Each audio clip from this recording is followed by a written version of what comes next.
Hace poco tuve una conversación que me dejó completamente inmóvil. Una de esas que te obligan a replantearte cosas. Alguien se acercó a mí, una persona exitosa, realizada, verdaderamente admirable, y me dijo, he construido todo lo que quise construir.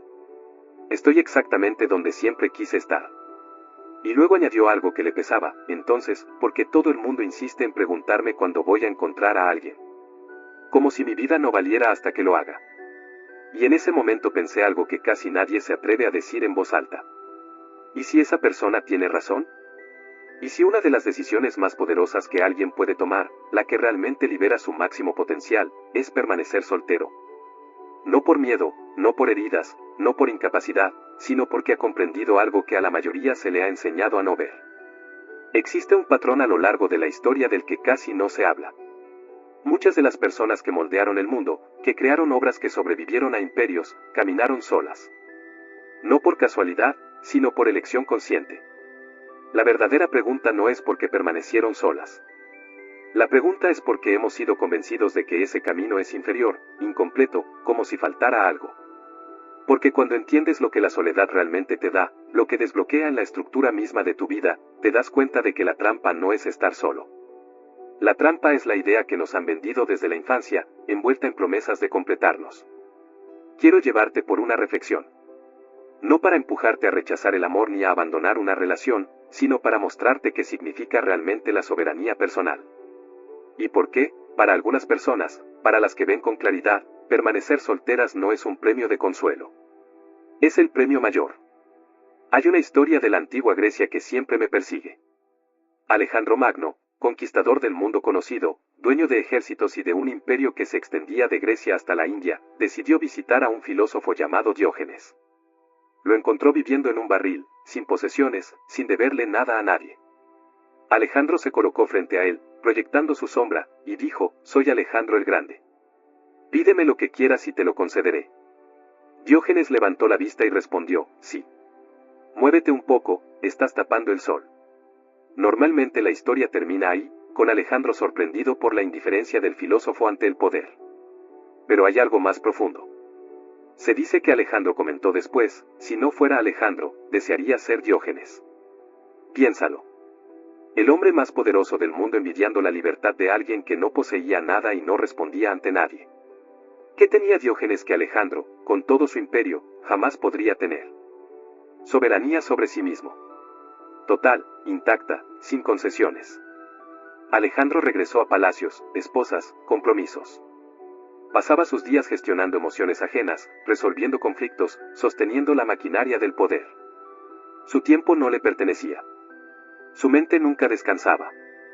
Estaba prisionero del imperio que había creado. Diógenes volvió a su barril. Su tiempo era suyo. Sus pensamientos eran suyos. Nadie le exigía ser algo distinto de lo que ya era. Esto es lo que el mundo no suele decirte. Te dirán que Alejandro ganó porque conquistó territorios. Te dirán que ganar es tener pareja, familia, una vida convencional. Pero casi nadie hace la pregunta importante. ¿Quién era realmente libre? ¿Quién era dueño de su propia vida? Este patrón se repite una y otra vez. Las personas que cambiaron el curso de la historia, que crearon obras duraderas, que empujaron los límites del conocimiento humano, protegieron su soledad como algo sagrado. Porque lo era. Nietzsche no se casó. Schopenhauer no se casó. Tesla no se casó. Emily Dickinson no se casó. Beethoven, Da Vinci, Newton, Kant, la lista continúa. Y el mundo observa esto y dice, eran solitarios, estaban rotos, no sabían relacionarse. Pero, ¿y si fuera exactamente al revés? ¿Y si entendieron algo que la mayoría no? ¿Y si comprendieron que, para hacer lo que debían hacer, necesitaban algo más valioso que la compañía? Necesitaban atención completa a su propio desarrollo. Aquí es donde la idea incomoda. Porque nos han enseñado que desear soledad es egoísta. Que priorizar tu crecimiento, tu propósito, tu soberanía personal es moralmente cuestionable. Que el bien supremo es dividirte y entregar una parte de ti a alguien más. Pero pregúntate esto. ¿Es egoísta negarte a diluir tu potencial? ¿Es egoísta decir que tienes algo que crear y que eso exige todo lo que eres? ¿Es egoísta elegir el camino que te hace más auténtico, incluso si ese camino no incluye compañía? Nietzsche propuso un experimento mental llamado el eterno retorno. La idea es sencilla. Imagina que tuvieras que vivir tu vida exacta otra vez. Cada decisión, cada momento, repetidos infinitamente. La mayoría se estremece ante esta idea porque, siendo honestos, no están viviendo su vida. Están siguiendo un guión ajeno. El guión dice, estudia, trabaja, cásate, ten hijos, jubílate, muere. Y con suerte, en algún espacio intermedio, encuentra tiempo para algo que realmente te importe. Pero Nietzsche pregunta, ¿y si pudieras decir sí a repetir tu vida una y otra vez? ¿Y si tu existencia fuera tan auténtica, tan alineada con tu voluntad, que desearías vivirla eternamente? Eso no es posible si vives según las expectativas de otros. No es posible si cambias soberanía por seguridad, propósito por pertenencia. Nietzsche no estaba en contra del amor. Estaba en contra del amor que te reduce, que te domestica, que te hace más pequeño. Hablaba de ese amor donde sacrificas lo que podrías llegar a ser para cumplir con lo que otro necesita que seas. Y habló del superhombre, no como alguien que domina a otros, sino como alguien que se domina a sí mismo. Alguien que crea sus propios valores y se convierte en el autor de su existencia. Y aquí está la verdad que casi nadie menciona. No puedes crear tus propios valores, no puedes ser el autor de tu vida, si estás constantemente negociando esa vida con otra persona. Porque en el momento en que entras en una relación tradicional, aceptas que tu vida ya no te pertenece por completo. Tu tiempo se vuelve negociable. Tus prioridades se comparten. Tus decisiones requieren consenso. Poco a poco, casi sin notarlo, comienzas a editarte. Suavizas partes de ti para evitar conflictos. Reduces ambiciones para no incomodar. Aprendes a desear lo que es razonable, lo que es práctico, lo que mantiene la armonía. Schopenhauer entendió esto. Vivió solo la mayor parte de su vida. Trabajaba por las mañanas, caminaba por las tardes, pensaba por las noches. No tenía que consultar a nadie, no tenía dramas domésticos, no tenía demandas emocionales constantes. Su tiempo era suyo. Su mente era suya. Muchos lo llamaron misántropo, amargado, distante. Pero basta con leer su obra. La claridad, la profundidad, la precisión de su pensamiento no nacen del resentimiento. Nacen de una atención absoluta a la verdad. Él escribió que una persona solo puede ser completamente ella misma cuando está sola, y que quien no ama la soledad nunca amará la libertad, porque solo en la soledad se es verdaderamente libre. Piénsalo de verdad. Cuando estás solo, no aislado ni vacío, sino soberano, puedes pensar cualquier pensamiento, explorar cualquier idea, seguir cualquier impulso sin tener que explicarlo a otra mente. Tu vida deja de ser una negociación y se convierte en un laboratorio. Esto es lo que se quiso decir cuando se habló de la soledad como condición para la creación. No es huir del mundo, es reclamar dominio sobre tu atención, tu tiempo y tu propio proceso de transformación. Einstein hablaba de algo similar. Lo llamaba una especie de vida monástica. Necesitaba largos periodos de silencio y concentración absoluta para pensar ideas que cambiarían la física para siempre. Lo que el mundo llama soledad, estas personas lo llamaban espacio de trabajo. Lo que otros ven como aislamiento, ellos lo entendían como libertad. Y aquello que muchos idealizan como amor, con frecuencia lo reconocían como una jaula hermosa, pero jaula al fin y al cabo. Ahora pensemos en los estoicos, porque ellos comprendieron algo fundamental sobre la mente humana. Entendieron que en esta vida solo hay una cosa que realmente puedes controlar, tu propia mente. Todo lo demás está fuera de tu alcance. Marco Aurelio, el hombre más poderoso de Roma, emperador de legiones enteras, dedicaba sus momentos más íntimos a escribir reflexiones que giraban alrededor de esta idea. Decía que tienes poder sobre tu mente, no sobre los acontecimientos externos, y que al entender eso encuentras fortaleza. Y lo interesante es esto, Marco Aurelio estaba casado. Tenía deberes, compromisos, responsabilidades interminables. Y si lees sus escritos, puedes sentir el peso constante de gestionar las necesidades, emociones y expectativas de otros. La paz solo la encontraba en esos momentos robados de soledad, escribiéndose a sí mismo, recordándose lo esencial. Una y otra vez vuelve a la misma conclusión, la verdadera tranquilidad nace desde dentro. Nada externo, ni siquiera las relaciones, puede otorgártela. Ahora imagina por un instante que Marco Aurelio hubiese sido soltero. Imagina toda la energía que destinó a navegar la complejidad emocional de la vida familiar dirigida por completo a su desarrollo filosófico, a su claridad interior, a su propio crecimiento. ¿Habría sido un mejor emperador? ¿Habría llegado aún más lejos en sus reflexiones? Nunca lo sabremos. Pero la pregunta merece ser planteada. Los estoicos hablaban del recuerda que morirás, no como algo oscuro, sino como una forma de liberación. Tu tiempo es limitado. Tu atención es limitada. Tu energía es limitada. Cada momento que dedicas a gestionar el clima emocional de otra persona es un momento que no dedicas a tu propio propósito, a tu desarrollo, a tu relación con la finitud de tu vida. Y en una relación, gran parte de la energía se va precisamente ahí. Tu pareja tiene un mal día y lo absorbes. Está ansiosa y la tranquilizas. Necesita validación y se la das. Nada de eso es incorrecto, pero es una elección. Una elección de dirigir tus recursos hacia afuera en lugar de hacia adentro. Epicteto, que fue esclavo antes de convertirse en filósofo, comprendió la libertad de una forma que la mayoría de las personas libres jamás entiende. Decía que la libertad no consiste en obtener lo que deseas, sino en desear únicamente lo que ya tienes. Y la forma más elevada de libertad es no necesitar nada de nadie, ni su aprobación, ni su compañía, ni su amor. La persona soltera que ha interiorizado esta sabiduría no evita las relaciones por miedo. Las evita porque ha probado algo más valioso que lo que muchas relaciones ofrecen. Ha probado la autosuficiencia. Ha probado la calma profunda que surge de no depender de nadie. Hay una historia sobre Sócrates que revela mucho. Estaba casado con Jantipa, descrita como una mujer difícil, exigente, de carácter fuerte. Cuando le preguntaban por qué seguía con ella, respondía que era un excelente entrenamiento, que tratar con ella le enseñaba paciencia del mismo modo que un jinete aprende con caballos difíciles. Piénsalo bien. No hablaba de gozo, ni de plenitud, ni de completarse. Hablaba de entrenamiento, de resistencia. ¿Es eso lo que quieres que sea tu relación más íntima? Un ejercicio prolongado de tolerancia. Y antes de pensar que era falsa modestia, recuerda esto, Sócrates pasaba la mayor parte de su tiempo en el ágora, dialogando, buscando la verdad filosófica. Casi nunca estaba en casa. Su verdadero amor era la filosofía. El matrimonio era secundario. Los estoicos entendían que la paz auténtica no es negociable. No puedes cederla y llamarlo amor. No puedes intercambiarla por seguridad y llamarlo sabiduría. La paz nace del dominio de uno mismo, y ese dominio requiere una atención concentrada que la vida en pareja inevitablemente fragmenta. Y aquí la reflexión se vuelve aún más intensa cuando entramos en el terreno del existencialismo. Porque ellos entendieron algo aterrador y liberador al mismo tiempo: eres radicalmente libre. Sartre decía que estamos condenados a la libertad. No bendecidos, sino condenados, porque la libertad pesa. Cuando eres verdaderamente libre, no tienes excusas. No puedes culpar a tu historia, a tu entorno ni a tu pareja. Eres el autor absoluto de tu vida.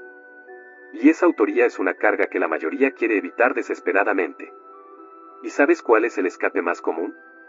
El compromiso. El matrimonio. La vida en pareja. Porque en el momento en que te comprometes con otra persona, obtienes una excusa perfecta para cada decisión que no tomas y cada sueño que abandonas. Iba a intentarlo, pero necesito estabilidad. Iba a mudarme, pero ya construimos algo aquí. Iba a arriesgarme, pero tengo que pensar en nosotros. Observa lo fácil que es. La carga de la libertad se diluye en la comodidad de la responsabilidad compartida. Ya no estás solo frente al abismo de las posibilidades. Estás acompañado dentro de la jaula. Pero los existencialistas decían que una vida auténtica exige mirar ese abismo sin apartar la mirada. Crear tu identidad elección tras elección, sin escudos ni coartadas. Y eso es casi imposible en una relación tradicional, porque cada decisión importante se convierte en una negociación, en un compromiso, en una versión atenuada de tu voluntad. Emily Dickinson lo entendió. Apenas salía de casa, nunca se casó y dedicó su vida a escribir poemas que solo serían reconocidos tras su muerte. Muchos dijeron que le tenía miedo a la vida. Pero sus poemas no suenan a miedo. Suenan a profundidad. A alguien que eligió la inmensidad de su mundo interior por encima de las conexiones superficiales. Ella escribió que el alma elige su propia compañía y luego cierra la puerta, no por crueldad, sino porque sabe que la profundidad necesita protección, que la creación verdadera exige límites y que la soberanía requiere soledad. Camus habló de la rebelión, de negarse a aceptar el absurdo de la existencia sin respuesta, de crear sentido a través de la elección consciente. Y en un mundo que exige que te emparejes y te acomodes, el acto más rebelde es decir que no, que eliges permanecer libre, íntegro, sin concesiones. Porque hay algo que casi nadie te dice sobre la libertad existencial, es solitaria. No la soledad de quien busca compañía, sino la soledad de quien se atreve a ir a un lugar al que la mayoría no entra. La soledad de tomar decisiones sin red de seguridad, sin responsabilidad compartida, sin nadie a quien culpar si fallan. Henry David Thoreau se retiró a vivir a Walden para vivir de forma deliberada, para eliminar lo innecesario y descubrir lo esencial. Y lo esencial no era la pareja ni el romance. Vivió solo, trabajó solo, pensó solo. Y en esa soledad encontró algo que muchos jamás encuentran, a sí mismo sin editar, sin diluir, sin esconder. Escribió que nunca encontró un compañero tan compañero como la soledad, no porque odiara a la gente, sino porque descubrió que el diálogo honesto contigo mismo puede ser más nutritivo que la mayoría de conversaciones externas. Esto es lo que los existencialistas comprendieron: una vida auténtica requiere enfrentar el vacío en soledad. No por rechazo a los demás, sino porque en ese vacío descubres quién eres debajo de todos los papeles que interpretas. Y una relación, casi por definición, es una interpretación. Interpretas el rol de pareja, moderas impulsos, ajustas deseos. No puedes gritarle al vacío con alguien tomándote la mano. No puedes enfrentarte al absurdo mientras calculas si estás satisfaciendo las necesidades emocionales de otro. El creador de sentido, el que construye significado en un mundo indiferente, lo hace solo. No por deseo, sino porque la creación auténtica no puede hacerse por consenso. Y aquí es donde Carl Jung tendría mucho que decir, porque Jung comprendió que la idea de encontrar completitud en otra persona no solo es errónea, sino profundamente dañina a nivel psicológico. Jung se reiría de esa idea. Diría que, si buscas completarte, mires hacia adentro y no hacia afuera. Él hablaba del proceso de individuación, el camino para volverte un ser íntegro, no sumando a otra persona, sino integrando las partes de ti que has rechazado o proyectado en los demás. Todo hombre lleva dentro lo femenino, lo que Jung llamó el ánima, y toda mujer lleva dentro lo masculino, el animus. ¿Qué ocurre en la mayoría de las relaciones? Que en lugar de desarrollar esas energías internas, las proyectamos. El hombre deposita su sensibilidad, su intuición y su mundo emocional en su pareja, esperando que ella cargue con todo eso por él. Y ella deposita su determinación, su firmeza y su capacidad de decisión en él, esperando que él encarne lo que ella no se ha permitido desarrollar. El resultado es que ambos permanecen a medio construir, fragmentados, incompletos, usando al otro como una prótesis para las partes de sí mismos que no han integrado. Jung decía que la verdadera plenitud psicológica exige retirar esas proyecciones, dejar de esperar que otra persona cargue con aspectos de tu identidad y asumir el desarrollo de tu propia inteligencia emocional, tu intuición, tu fuerza y tu sensibilidad. Y esto es brutalmente difícil dentro de una relación, porque las relaciones se sostienen precisamente sobre esas proyecciones. Se sienten como amor. Esa sensación de que el otro te completa. Pero no es amor. Es dependencia disfrazada de intimidad. La persona soltera que comprende esta psicología tiene una ventaja enorme. No puede escapar de su sombra. No tiene a quien culpar ni en quien proyectarse. La ira, el miedo, la tristeza, las partes incómodas de sí misma, debe mirarlas de frente. Integrarlas en soledad. Y en ese proceso ocurre algo extraordinario. Deja de ser media persona buscando otra mitad y se convierte en un ser completo, capaz de contener luz y oscuridad, firmeza y vulnerabilidad, razón e intuición. Jung hablaba de arquetipos: el guerrero, el rey, el mago, el amante. Dentro de una relación, estos arquetipos se debilitan. El guerrero no puede elegir sus batallas libremente porque debe considerar la comodidad del otro. El rey no gobierna su vida con soberanía total porque debe negociar su autoridad. El mago no puede sumergirse del todo en lo desconocido porque debe estar disponible emocionalmente. El amante no puede amar la existencia entera porque se le pide que concentre ese amor en una sola persona. En la soltería, estos arquetipos se desarrollan sin concesiones. El guerrero lucha las batallas que realmente le importan. El rey gobierna su vida con autoridad absoluta. El mago explora los misterios sin dar explicaciones. El amante se abre a la vida misma. Jung dijo algo esencial: el privilegio de una vida es convertirse en quien realmente eres. No en quien otro necesita que seas. No en quien una relación exige que seas. Y ese proceso, esa individuación, no es un proyecto colectivo. Es el viaje más solitario que existe, pero también el único que realmente vale la pena. Ahora hay algo de lo que casi nadie quiere hablar. El poder. No el dinero ni el estatus, sino el poder estratégico. El poder de moverte sin ser predecible, de crear sin restricciones, de actuar sin revelar tus intenciones. Maquiavelo lo entendió bien. El poder real requiere opacidad. Requiere guardar silencio, proteger tus planes, mantener el misterio. Y el matrimonio es incompatible con esto, porque en una relación te vuelves transparente. Tu pareja conoce tus miedos, tus debilidades, tus deseos, tus estrategias. Y cuando alguien conoce esas cosas, te vuelves predecible. Sun Tzu decía que toda estrategia se basa en el engaño. No hablamos de guerra literal, sino de vivir en un mundo que no siempre juega a tu favor, donde tus apegos se convierten en palancas contra ti. La persona soltera es invisible en el sistema. Sus motivaciones son privadas. Sus planes son suyos. Puede cambiar de rumbo sin dar explicaciones, desaparecer sin disculpas, avanzar sin advertencias. No le debe a nadie un informe de su vida. La persona en pareja, en cambio, está atada. Ama a alguien, y ese amor es una vulnerabilidad. Alguien la conoce, y ese conocimiento es una debilidad. Alguien espera cosas de ella, y esas expectativas se convierten en cadenas. Florence Nightingale entendió esto. Rechazó múltiples propuestas de matrimonio porque sabía que tenía una misión que cambiaría la historia de la enfermería y la salud pública. Tenía claro que casarse diluiría esa misión, la relegaría a un segundo plano. Eligió la soledad estratégica y, gracias a ello, transformó el mundo. Isabel I hizo lo mismo. Utilizó su soltería como herramienta política sin entregar jamás su soberanía.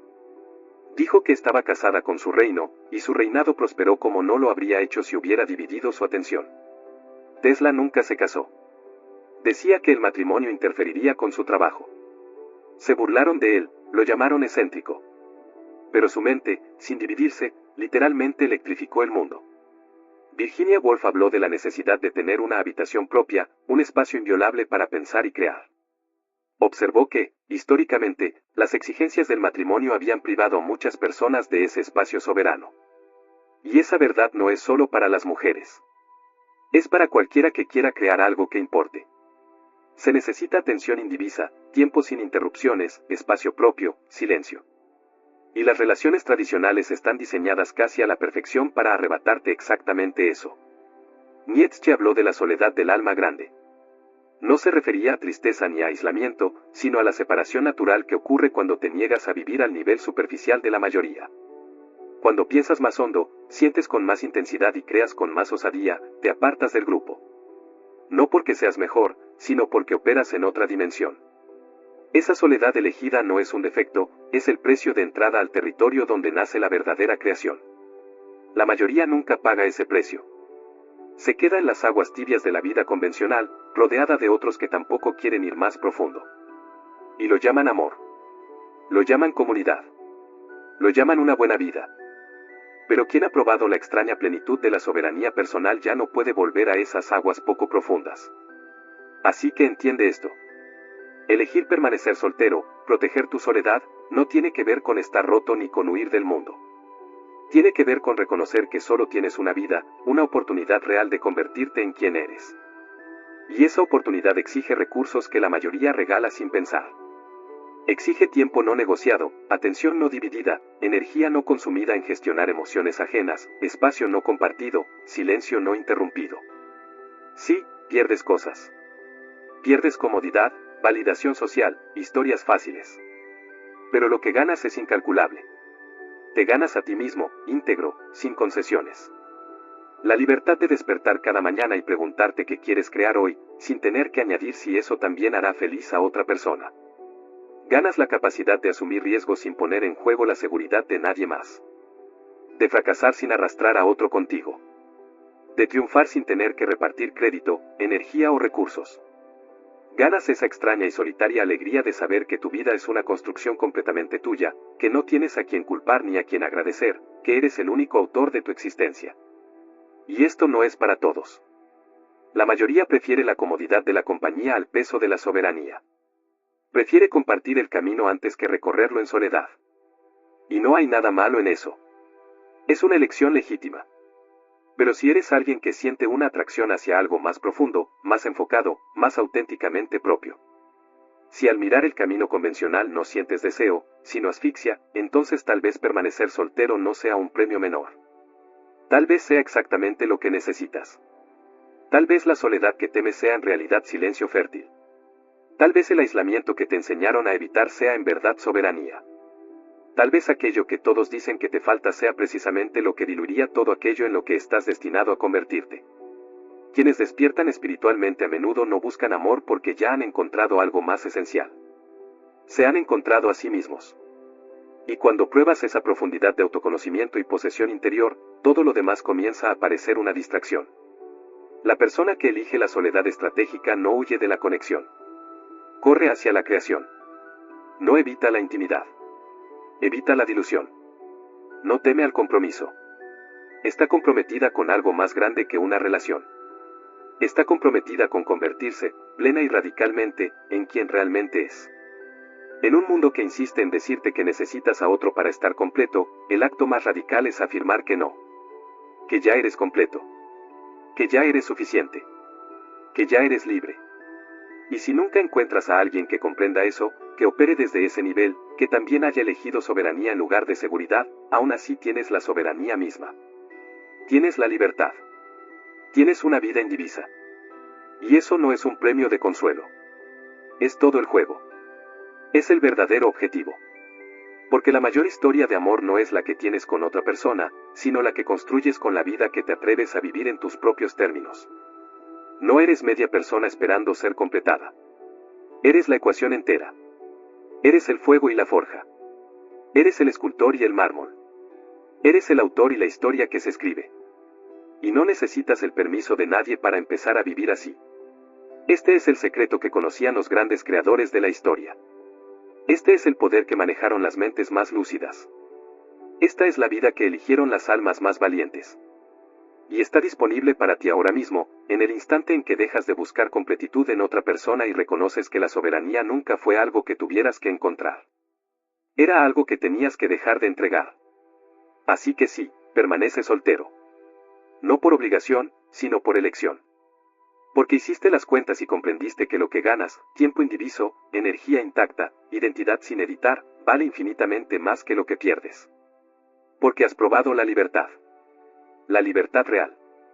Y nada, ni una relación, ni una promesa de seguridad, ni ningún tipo de compromiso externo puede compararse con eso.